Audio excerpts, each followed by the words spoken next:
Hello, everyone, and welcome to the Outspoken Market Global. Leandro Guerra speaking. In this class, I want you to understand a simple feature selection technique in machine learning that will work for almost all models that you are going to develop, especially if you have to arrive or to reach some particular results in no time. And then later, of course, if you have more time, you will walk through all the scrutiny from statistics and all the things that one has to do exactly when trying to deliver a very good model. However, this is going to work out as a first selection rule or the big filter when selecting which features are going to enter at first in your model. To start with, we can have a very quick overview about the main, let's say, feature selection techniques. We can split them between supervised techniques and the unsupervised techniques.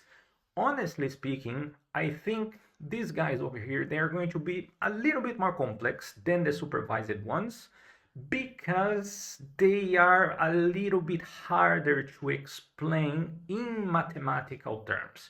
Some of these techniques on the left hand side, they are simple statistical formulas that they can be easily understood or documented without further explanation.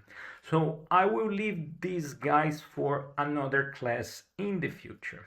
Now, if we think about the supervised techniques, we can split them in three main groups: the filter-based approach, the wrapper-based approach, and the embedded approach. Now, these guys are, let's say, classical ones, right? And here, the first thing I want you to remember in the case you don't know, and if you don't know, now you know, is that you may develop a model for different purposes. You may want to develop a model for explanation purposes. You want to understand what are the factors or the elements that will have influence in a particular phenomenon. Or you want to develop something that is predictive, on which you also have to understand why this element is being predicted. Or you are working for a pharmaceutical company, for example, and you want to understand which are the factors that will influence the recovery of a patient, for example, or in the risk industry when granting a loan for a consumer using a machine learning model, you must understand which were the main factors that allowed the loan to be granted or denied, because you must, by law, by regulation, explain the main results of the model. There are other cases that you just need the model to be running and working, and then you may have a little bit of a relief in the pressure of having such kind of explanation. So you get closer to the black box approach without having to worry that much about its explanation.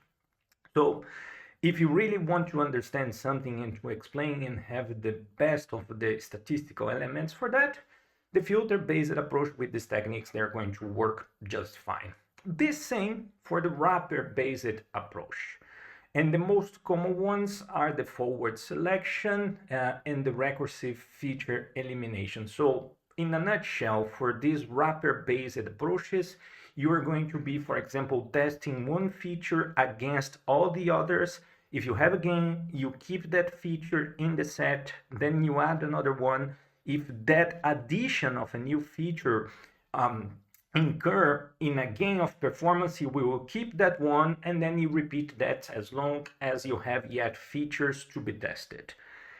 Now, they are quite interesting. Some of them might be, computationally speaking, quite hard to be done or take too long. However, there is one that I like very much, and is the one that I suggest you as the thumbs bro.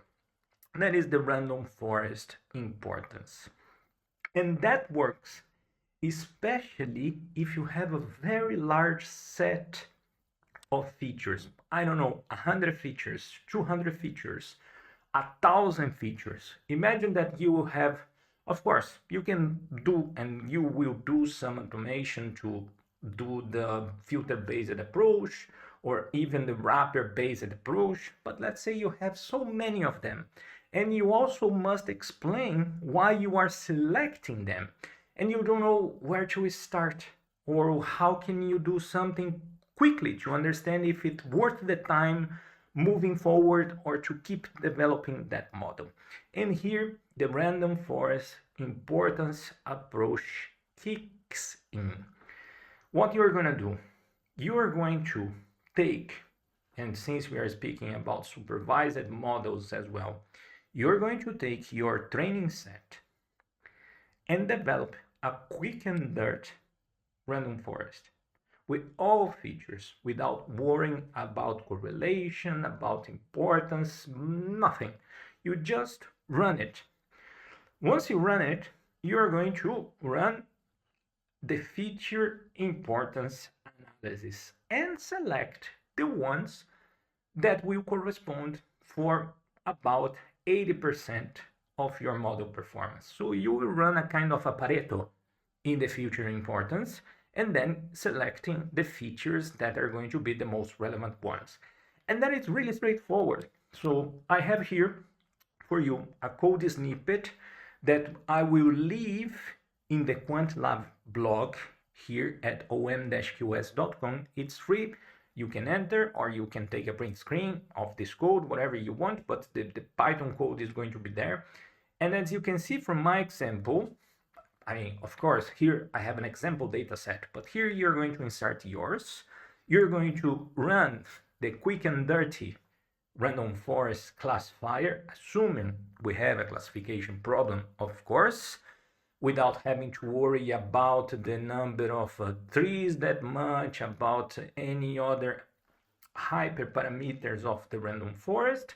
Then you run the feature importance. You're going to have a list of your main features, and then you're going to select them based in a threshold, for example, that in our case could be the median, or you can select another one. But here is the key one. So if you just follow what I'm saying, you're going to already have a very good selection.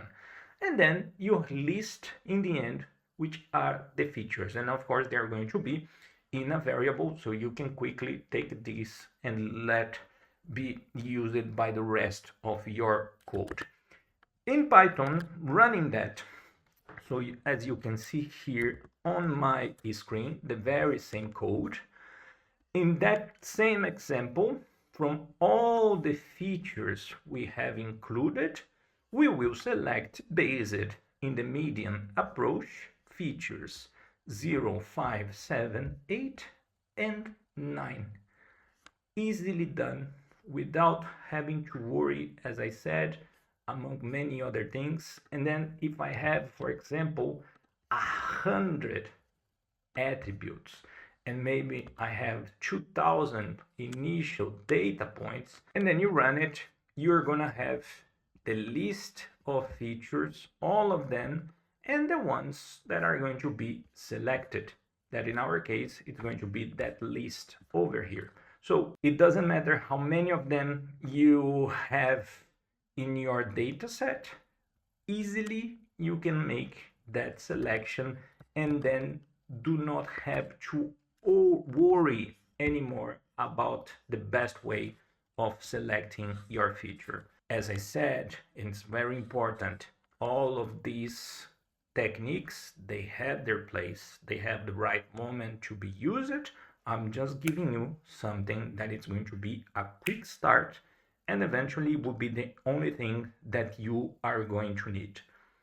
Okay, if you have any further questions and if there is any of these techniques that you want to have in a specific class, just let me know in the comments, share with your friends, subscribe to the channel, and see you next time. Take care. Bye bye.